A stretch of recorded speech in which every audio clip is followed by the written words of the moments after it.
Audio physics team میں خوش آمدید۔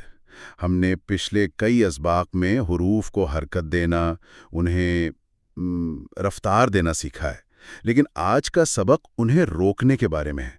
میرے سامنے صفحہ نمبر 24 ہے اور اس میں حروف کو روکنے کے کچھ قوانین ہیں جو مجھے ہمیشہ سے تھوڑے کہہ لیں پراسرار لگتے تھے۔ کچھ حروف کالے ہیں، کچھ سرخ، اور بتایا یہ گیا ہے کہ کچھ آوازیں نرمی سے رکتی ہیں، کچھ جھٹکے سے، اور کچھ تو ٹکرا کر واپس اچھل پڑتی ہیں۔ تو آج ہم اس صوتی کوڈ کو ڈی کوڈ کرنے کی کوشش کریں گے۔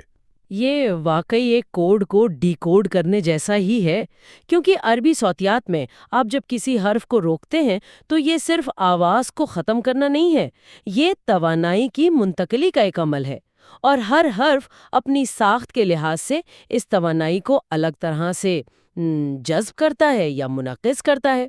تو آج ہم صرف قوانین نہیں پڑھیں گے، بلکہ آواز کی اس فزکس کو محسوس کرنے کی کوشش کریں گے کہ گلے اور منہ کے اندر اصل میں ہو کیا رہا ہے۔ بالکل۔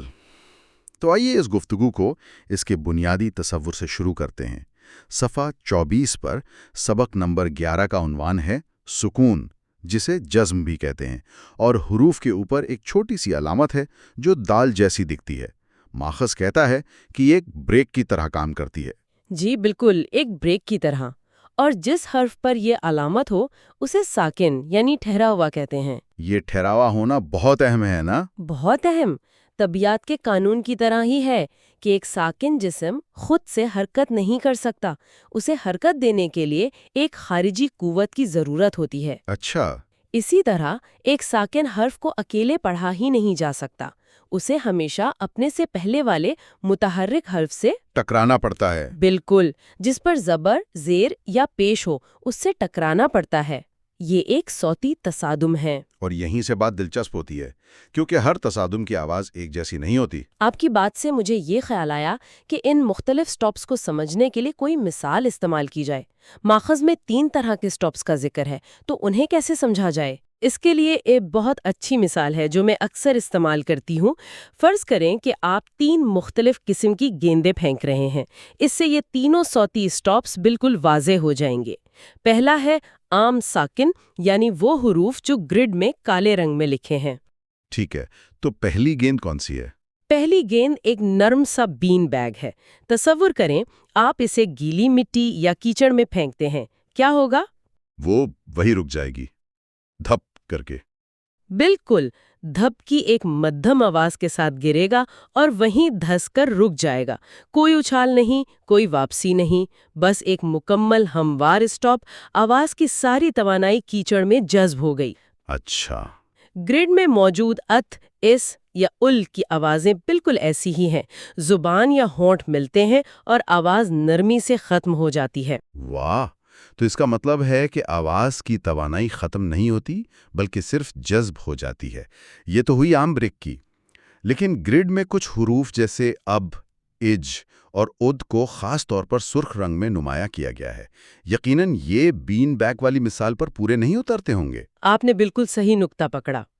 یہ سرخ حروف ہماری دوسری گیند ہے۔ یہ ایک سخت ربڑ کی گیند ہے۔ ٹھیک ہے۔ اب آپ اسے لکڑی کے فرش یا دیوار پر مارتے ہیں، کیا یہ دھپ کر کے رک جائے گی؟ نہیں، یہ تو اچھلے گی، بوئنگ کی آواز کے ساتھ۔ بالکل، یہ ٹکرا کر واپس اچھلے گی۔ آواز مرتی نہیں بلکہ ایک گونج یا ارتعاش پیدا کرتی ہے۔ اسی اچھال کو قلقلہ کہتے ہیں۔ اور تیسری قسم؟ مجھے اندازہ ہے کہ وہ حمزہ ساکن کے لیے ہوگی، جس کے بارے میں ماخذ میں خاص طور پر جھٹکے کا لفظ استعمال ہوا ہے۔ بالکل۔ تیسری مثال کے لیے گیند کو بھول جائیں۔ تصور کریں آپ جلدی میں ہیں اور دھیان کہیں اور ہے، اور آپ سیدھا جا کر ایک شیشے کے دروازے سے ٹکرا جاتے ہیں۔ بیم، ایک تیز اچانک جھٹکا۔ جی، ایک تیز، اچانک، غیر متوقع جھٹکا۔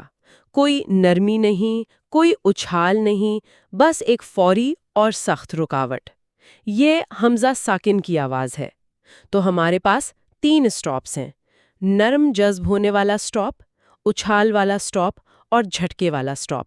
یہ بہترین وضاحت ہے، اس نے پورے صفحے کا نقشہ میرے ذہن میں واضح کر دیا ہے۔ چلیں اب اس اچھال یا باؤنسنگ والے اصول یعنی قلقلہ پر ذرا گہرائی میں اترتے ہیں۔ مؤخذ میں 5 حروف کا ذکر ہے: قاف، طا، با، جیم اور دال۔ انہیں یاد رکھنے کے لیے ایک مجموعہ بھی دیا گیا ہے، قطب جدن۔ اصول یہ ہے کہ جب ان پر جزم ہو تو ان میں حرکت پیدا ہوتی ہے۔ جی، اور اس حرکت کی ایک بہت ٹھوس صوتی وجہ ہے۔ یہ حروف، جنہیں ماہرین صوتیات پلوسیو کانسوننٹس یا حروف شدیدہ کہتے ہیں، ان کی ادائیگی میں ہوا کا بہاؤ منہ میں کسی مقام پر مکمل طور پر روکا جاتا ہے۔ اچھا۔ جیسے با کے لیے ہونٹوں پر، دا کے لیے زبان کی نوک اور دانتوں کے پیچھے، اور کاف کے لیے زبان کی جڑ اور نرم تالو پر۔ اس رکاوٹ کی وجہ سے منہ کے اندر ہوا کا دباؤ ایک چھوٹے سے غبارے کی طرح بڑھ جاتا ہے۔ اچھا، تو یہ ایک پریشر کوکر کی طرح کام کرتا ہے۔ بالکل۔ اب جب آپ ساکن حرف ادا کرتے ہیں تو یہ دباؤ اچانک خارج ہوتا ہے۔ یہ ایک چھوٹے سے صوتی دھماکے کی طرح ہے۔ اس توانائی کو آپ دھپ کر کے مار نہیں سکتے، اسے باہر نکلنے کا راستہ چاہیے ہوتا ہے۔ اور اسی لیے یہ حروف اچھلتے ہیں۔ جی، یہ صرف ایک قاعدہ نہیں، یہ ان حروف کی فطرت ہے۔ آپ انہیں اچھلنے سے روک ہی نہیں سکتی، ورنہ آواز ادھوری رہ جائے گی۔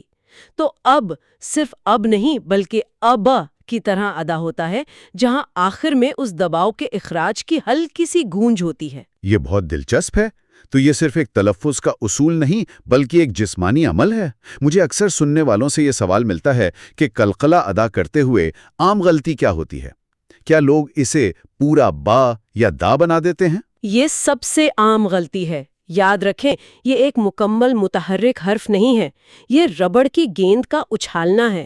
جب گیند دیوار سے ٹکراتی ہے تو وہ اتنی ہی دور واپس نہیں جاتی جتنی دور سے پھینکی گئی تھی، اس کی واپسی کی توانائی کم ہوتی ہے۔ صحیح۔ اسی طرح قلقلہ کی گونج ایک مکمل زبر، زیر یا پیش کی آواز نہیں ہوتی، یہ صرف اس رکی گئی ہوا کے اخراج کا ایک ارتعاش ہے۔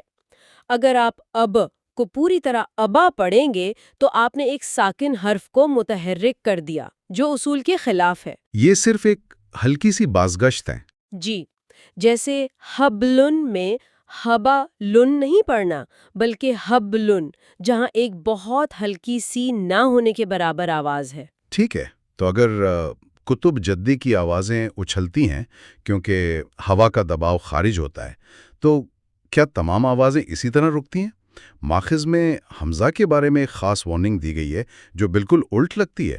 اسے قلقلہ سے بچانے کا کہا گیا ہے۔ جی، اور یہ ہماری تیسری مثال یعنی شیشے کے دروازے سے ٹکرانے کی طرف واپس لی جاتا ہے۔ حمزہ ساکن قلقلہ کا بالکل الٹ ہے۔ قلقلہ میں جہاں ہوا کا دباؤ خارج ہو کر ایک گونج پیدا کرتا ہے، وہیں حمزہ میں آواز کا منبع ہی ایک دم بند کر دیا جاتا ہے۔ اچھا۔ اس کے لیے جو جھٹکے کا لفظ استعمال ہوا ہے وہ ٹیکنیکلی طور پر بھی بالکل درست ہے۔ وہ کیسے؟ کیا یہ صرف ایک احساس ہے یا اس کے پیچھے بھی کوئی سائنس ہے؟ اس کے پیچھے بھی خالص صوتی سائنس ہے۔ اس عمل کو گلوٹل سٹاپ کہتے ہیں۔ ہمارے گلے میں دو پٹھے ہوتے ہیں جنہیں ووکل کارڈز کہتے ہیں۔ صوتی تانتے؟ جی، صوتی تانتے۔ جب ہم بولتے ہیں تو ان میں سے ہوا گزرنے پر ارتعاش پیدا ہوتا ہے جس سے آواز بنتی ہے۔ حمزہ ساکن ادا کرتے وقت یہ دونوں پٹھے ایک دوسرے سے سختی سے آ کر چپک جاتے ہیں اور ہوا کا راستہ ایک لمحے کے لیے مکمل طور پر بند کر دیتے ہیں۔ جیسے کسی نے بجلی کا سوئچ آف کر دیا ہو۔ بالکل وہی مثال ہے۔ یہ آواز کو کاٹنے کا سب سے تیز اور سخت طریقہ ہے، اسی لیے یہ ایک جھٹکا محسوس ہوتا ہے۔ تو یہ منہ میں نہیں بلکہ گلے کے اندر گہرائی میں ہوتا ہے۔ بالکل، آپ اسے محسوس کر سکتے ہیں۔ اگر آپ لفظ یؤمنون ادا کریں تو یو کے بعد او پر آپ کو اپنے گلے کے اندر ایک تناؤ اور ایک لمحے کا لاک محسوس ہوگا۔ سیٹ بیلٹ کے جھٹکے سے لاک ہونے جیسا۔ کیا خوب کہا آپ نے، بالکل ویسا۔ کوئی نرمی، کوئی گونج، کوئی ہوا کا اخراج نہیں، بس ایک مکمل سخت سٹاپ۔ یہ وہ آواز ہے جو انگریزی میں او بولتے ہوئے دونوں الفاظ کے درمیان پیدا ہوتی ہے۔ اچھا۔ وہ جو ایک لمحے کا وقفہ ہے وہی گلوٹل سٹاپ ہے۔ واہ، تو اب اس صفحہ 24 کے رنگ بالکل سمجھ میں آ رہے ہیں۔ یہ صرف سجاوٹ نہیں، یہ ایک پورا صوتی نیویگیشن سسٹم ہے۔ کالا رنگ جیسے ات، ات، ات، مطلب نارمل ڈرائیونگ، ہموار بریک لگائیں۔ صحیح۔ یہ ہمارا بین بیگ ہے جو کیچڑ میں گرتا ہے۔ بالکل۔ اور سرخ رنگ جیسے اب، اج، اد، ایک وارننگ سائن کی طرح ہے۔ آگے سپیڈ بریکر ہے، آواز کو اچھالیں۔ جی، یہ ہماری ربڑ کی گیند ہے۔ اور حمزہ ساکن جیسے اے او، وہ ایک ایمرجنسی سٹاپ کا نشان ہے۔ فوری اور سخت بریک لگائیں۔ یہ ہمارا شیشے کا دروازہ ہے۔ اور اگر آپ گرڈ پر مزید غور کریں تو آپ کو کچھ حروف سبز رنگ میں بھی نظر آئیں گے، جیسے اس، از، ات اور از۔ ہاں، وہ بھی ہیں۔ یہ ایک اور صوتی ہدایت ہے۔ یہ ان حروف کی نشاندہی کرتا ہے جن کی آواز بھاری اور موٹی ہوتی ہے، جہاں پورے منہ کو استعمال کر کے آواز کو پر کرنا ہوتا ہے۔ تو یہ کوڈنگ سسٹم بہت جامع ہے۔ بہت جامع۔ کالا برائے عام، سرخ برائے اچھال اور سبز برائے بھاری پن۔ یہ تو واقعی ایک ذہین نظام ہے۔ قاری کو ہر بار اصول یاد کرنے کی ضرورت نہیں، رنگ ہی اس کی رہنمائی کر دیتا ہے۔ تو اس ساری گفتگو کا خلاصہ کیا ہے؟ آج ہم نے یہ سیکھا کہ عربی صوتیات میں کسی حرف کو روکنا ایک غیر فعال عمل نہیں ہے۔ جزم کی علامت کا مطلب صرف آواز ختم نہیں بلکہ بریک لگانا ہے، اور ڈرائیور کو یہ جاننا ضروری ہے کہ کس قسم کا بریک لگانا ہے۔ اور یہ کہ ہر بریک ایک جیسا نہیں ہوتا۔ کچھ بریک نرم اور ہموار ہوتے ہیں جہاں آواز کی توانائی جذب ہو جاتی ہے، کچھ میں اچھال ہوتا ہے جہاں آواز کی توانائی ٹکرا کر ایک گونج کی شکل میں واپس آتی ہے، اور ایک بریک ایسا ہے جو جھٹکے سے لگتا ہے، جہاں آواز کا منبع ہی سختی سے بند کر دیا جاتا ہے۔ یہ تینوں بالکل مختلف جسمانی اور صوتی اعمال ہیں۔ تو صفحہ 24 کا سبق یہ ہے، اپنی بریک چیک کریں۔ اگر حرف قطب جد کے خاندان میں سے ہے تو آواز کو اچھلنے دیں، اگر یہ حمزہ ہے تو اسے سختی سے لاک کر دیں، اور باقی سب کے لیے بس ایک ہموار اور مکمل سٹاپ پر آئیں۔ آج کی گفتگو کے بعد ایک سوال ذہن میں ابھرتا ہے جس پر سوچا جا سکتا ہے۔ ہم نے آواز کو روکنے کی فزکس تو سمجھ لی کہ یہ کیسے رکتی ہے، اچھلتی ہے یا جھٹکے سے کٹتی ہے، لیکن کیا ان مختلف بریکس کا زبان کے معنی پر بھی کوئی اثر پڑتا ہے؟ کیا اب کو گونج کے بغیر پڑھنے سے لفظ کا وہ اثر باقی رہتا ہے جو اس کے صحیح تلفظ میں ہے؟ یہ ایک ایسا سوال ہے جو ہمیں زبان کی صوتیات اور اس کے معنی کے گہرے تعلق پر غور کرنے کی دعوت دیتا ہے۔